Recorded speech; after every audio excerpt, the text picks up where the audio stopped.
He is by far the most engaged Pope when it comes to First Nations issues in history. Tonight, news that Pope Francis has passed at the age of 88. I think that it's important that everyone cast their votes. If you're at the age of majority, I think everybody should go.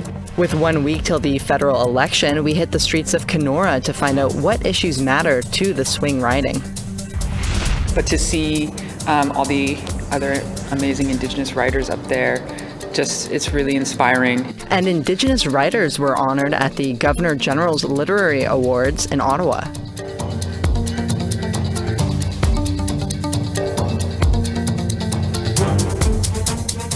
Welcome to APTN National News this Monday evening. I'm Sav Jonesa. We start with the news that Pope Francis has passed away. The Vatican confirmed his death earlier today. Devo annunciare la morte del nostro Santo Padre Francesco. Made his final public appearance yesterday at the Vatican for Easter Sunday in front of thousands of people. He is the first Jesuit from Argentina, the first from the Americas, born Jorge Mario Bergoglio, to the son of Italian immigrants. In 2022, Pope Francis delivered a historic apology to residential school survivors for the abuses they suffered. It's reported that Pope Francis passed away from a stroke and heart failure. Many have referred to him as the People's Pope. Pope Francis was just 88 years old when he died. Governor General Mary Simon is mourning the death of Pope Francis. In a statement, the Governor General said, Pope Francis was a beacon of hope and compassion, spreading messages of peace, love, and understanding throughout the world. She reflected on the Pope's 2022 visit to Canada, where he made a formal apology to Indigenous peoples in Canada, saying it was a testament to his commitment to respect, dialogue, and collaboration across cultures and faiths, values he held dear throughout his papacy. The National Chief of the Assembly of First Nations is among those extending their condolences on the passing of the Pope. Cindy Woodhouse-Nepanak said in a statement that, quote, while the Catholic Church has a legacy of harms against First Nations, we acknowledge the progress made in recent years, largely due to Pope Francis's efforts. He listened to us and heard us. He invited us to the Vatican and apologized. It was monumental in our history with the Catholic Church. Woodhouse-Nepanak says First Nations people still struggle with their relationship with the Catholic Church for good reason. The national chiefs say the 2022 apology was an important step forward in the healing journey of many First Nations individuals and communities. Woodhouse-Nepanak says, thanks to the work started by Pope Francis, we are now engaged in productive discussions regarding the repatriation of sacred First Nations cultural items from the Vatican. For more on the death of Pope Francis and the legacy the pontiff leaves, we're joined by Niigaan Sinclair, a columnist with the Winnipeg Free Press and Indigenous Studies professor at the University of Manitoba. Niigaan, thank you for joining us. Pope Francis came to Canada in 2022 to ask for forgiveness for the role the Catholic Church played in residential schools. Now with his passing, what happens next? Well, they'll begin the process of picking a new pope, and hopefully that pope will not be a more conservative, exclusionary, and pretty regressive.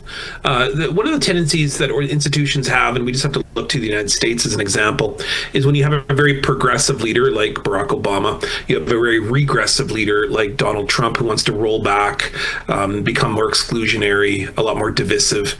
And one of the concerns I have is that perhaps that will be the area that the church will go into. At the same time, Pope Francis has installed a number of bishops, and while removing some of the more conservative ones, some of the more ones that perhaps hearken to a darker chapter in the church's past. And so the hope is that perhaps the church will continue a progressive movement in which in many ways Pope Francis has started. Okay, and what kind of legacy do you think he leaves for First Nations people? I'd say that Pope Francis is the most progressive pope in history. He is by far the most engaged pope when it comes to First Nations issues in history. He was a good listener. He did things like not just come to Canada, respond to Call to Action 58 to apologize to survivors, and some survivors didn't feel satisfied with the apology. That's fair. But I would say that he did make the apology, and then he also made a penitential pilgrimage across the country. He went to Quebec. He ordered Catholics in Canada to stop trying to assimilate Indigenous peoples. He said that when Indigenous peoples are in our own customs, traditions, and communities, we are already showing the presence of God, which tells you that he believed residential schools were fundamentally wrong. And then he also called it genocide at the end when he was flying back home to the Vatican after visiting residential school survivors in Iqaluit, what he called Galilee, the outside parts of Christianity, not Jerusalem, the center of Christianity, but going to where Christianity really started, which is around food, community, and sharing, which he found in Iqaluit. He has a very strong history with Indigenous peoples. And one of those things that he heard was that he should repudiate the doctrine of discovery, which he also did months later after returning to the Vatican.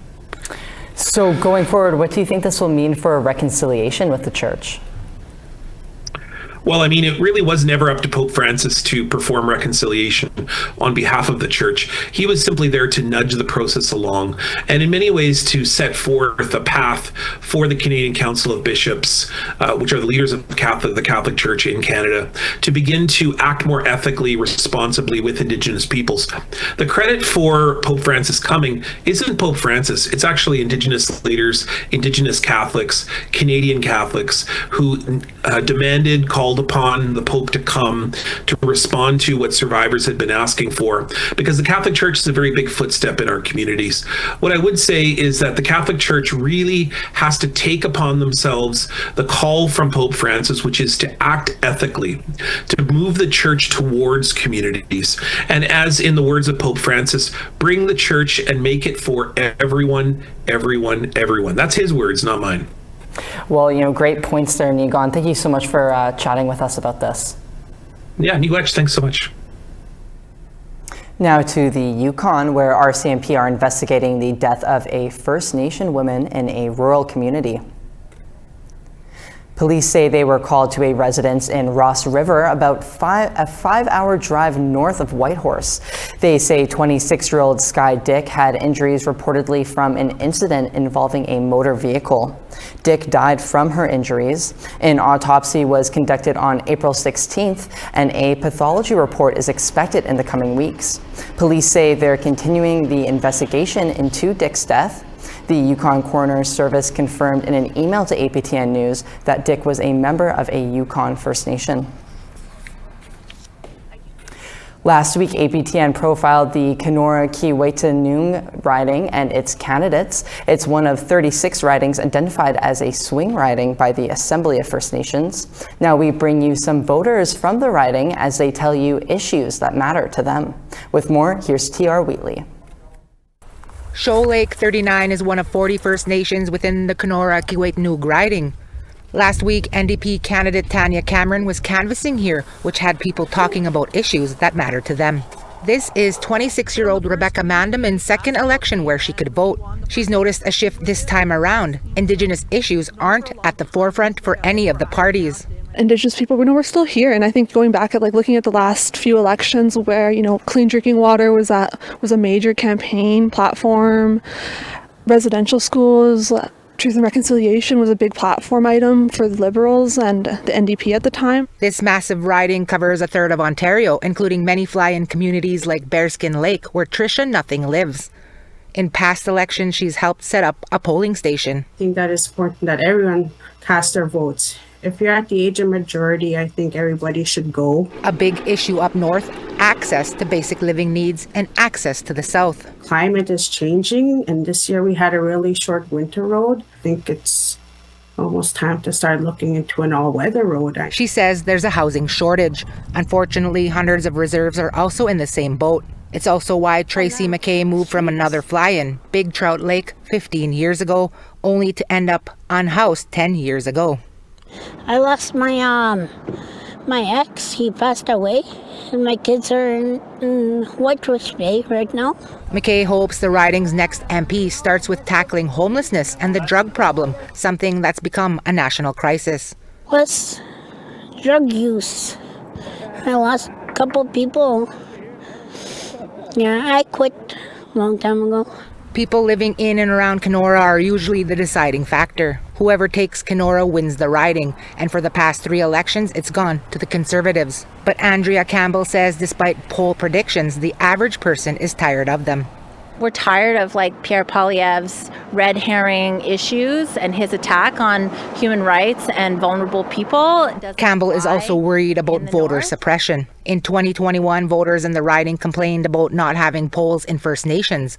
Some ran out of ballots. There's no oversight locally, and I haven't heard of what they're going to do to make sure that that doesn't happen. Despite this, back in Shoal Lake 39, Mandamin continues to encourage young people to vote. This riding that we're in, Kenora area, the Kiiwetinoong riding, has been held by the Conservatives, which is usually a non-Indigenous person, but we make up a big part of the riding, and we've chosen to not vote in one of our own or participate in the election to allow one of our own to represent us. Using the last days of the campaign to let other voters know there are 3 First Nation candidates to choose from this time around. T.R. Wheatley, APTN National News, Winnipeg. One region in Saskatchewan has changed its election boundaries since the last federal election. With just one riding covering most of northern Saskatchewan, candidates are pushing for meaningful change in a region calling for action. Rachel May looks at the candidates in Desnethie-Missinippi-Churchill River electoral district. The Assembly of First Nations says whoever wins Desnethie-Missinippi-Churchill River could be decided by First Nation voters. Conservative Gary Vidal held Desnethie-Missinippi-Churchill since 2019. In 2021, he crushed Liberal Buckley Belanger 10,000 votes to 5,500. However, Loon Lake, Pierceland, and Meadow Lake, where Vidal is from, are now a completely new riding, Battleford's Lloydminster Meadow Lake. So Vidal isn't running again. He says MPs should live in the riding they're elected in. Jim Lemeg from Clearwater River Dene Nation near La Loche is carrying the torch for the Conservatives this time around. Lemeg is a former RCMP officer. He was a Saskatchewan Party MLA from 2022 to 2024. He says more must be done to ensure Indigenous people in the North get what they need. When we think about Jordan's principle, and right now what communities are experiencing are a backlog of paperwork that needs to be done. That's something that needs to be addressed. And that's a policy that I'm looking at and thinking that needs to change. Lemeg says growing up in northern Saskatchewan and healing from intergenerational trauma drives his commitment to represent the riding. And that's why I'm doing what I'm doing, so I can give back to the people of northern Saskatchewan. Buckley Belanger is the Liberal candidate. He was born in Isle-la-Crosse. He was the town's mayor between 1988 and 1994. He was the MLA for the Liberals and the NDP for the area between 1995 and 2021. He is Métis and says the Liberals have proven they're serious about helping all Canadians, including Indigenous people. The Liberal Party has been trying to reconcile with a lot of the Indigenous communities across the country, and we've seen evidence of that reconciliation, but now we must move to the next level. Belanger says the riding is vast and diverse, and he wants Indigenous voices to be heard on a larger scale. This is our opportunity. We have such a lot of possibilities coming forward. I say to them that I have the experience, I have the passion, I have the drive to make sure we go and represent our people. NDP candidate Doug Racine is Métis. He served in the military for 12 years before practicing law for 25. Racine says he can bring a fresh perspective to what Indigenous people truly need. We have to give them the resources. The First Nations are ready to do the heavy lifting. They just need a little bit of help. And I think that's going to be by honoring the treaties and taking another look at the NRTA. When discussing the main issues facing the riding, Racine said there's no time for inaction and certain issues must be addressed immediately. I think it has to be designated a crisis, the housing crisis, the homelessness crisis, the drug and alcohol crisis. It has to be designated that, and we need emergency funding up here ASAP. All three candidates have identified housing insecurity and addictions as top priorities. Election Day in Canada is Monday, April 28th, 2025. Rachel May, APTN National News, Saskatoon. We need to take a quick break now. We'll see you in a few minutes.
Indigenous writers are featured prominently in the 2024 Governor General's Literary Awards. In a ceremony that took place at Rideau Hall on Thursday, they took 3 of 7 awards in the English category and picked up another in the French.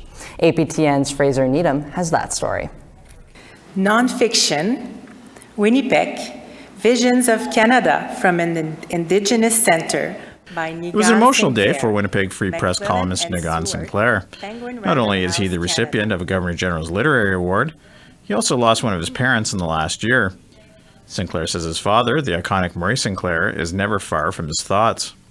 It's a bit bittersweet because when I heard about the award, I was with my father, who passed away in November, and he was very proud, and of course he also put out a book, so he's immediately asking why he wasn't nominated. Sinclair's book, Winnipeg, takes home the GG Award for Best Contribution in the Fiction category. Calgary Métis playwright Kelly Crow is also being recognized in the drama category. For her play, There is Indigenous Violence, and There is Righteous Violence, and There is Death, or The Born Again Crow. She also lost her mother recently and sums up her feelings in this way. It's emotional life to be an artist. I feel like it's important for me to be really close to my emotions, and so then that means that at important moments they tend to flow outwards into the whole room. I just had to tell the truth in that moment, and that's what I had to share. Nisga'a writer Jordan Abel takes home the Fiction Award for his book Empty Spaces, and Innu author Ovila Fontaine in the French language category for Young People's Literature Illustrated Books for his contribution to Le Premier Arbre de Noël. Sinclair says non-Indigenous Canadians are driving much of the recognition Indigenous writers are currently receiving. I think that's indicative of the explosion of Indigenous arts, but also the fact that the major publishing houses are listening to Indigenous stories and seeing them as marketable.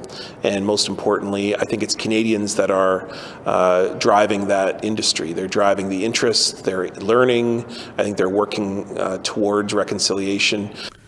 Crow has this to say.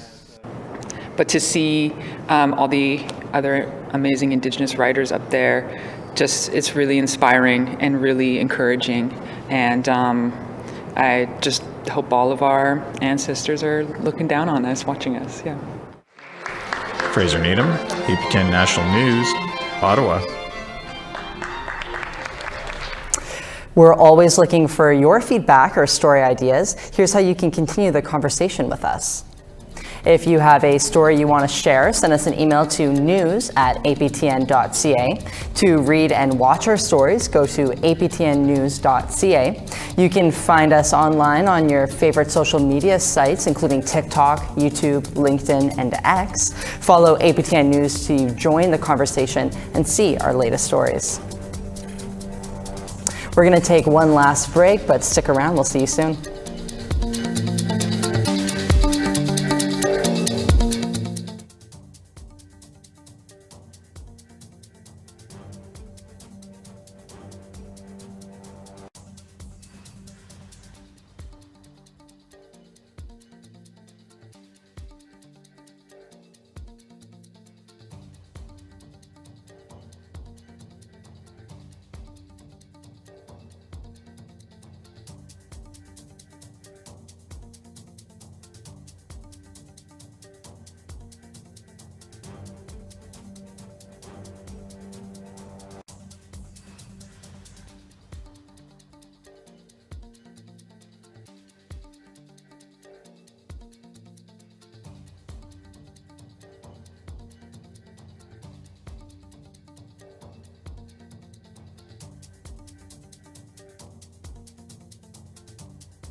Welcome back. Time now for our photo of the day.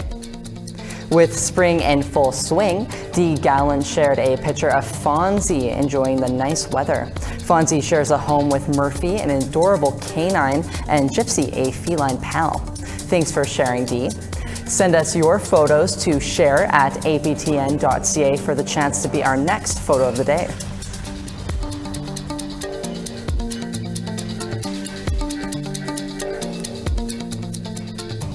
Today was the opening day of the 24th United Nations Permanent Forum on Indigenous Issues.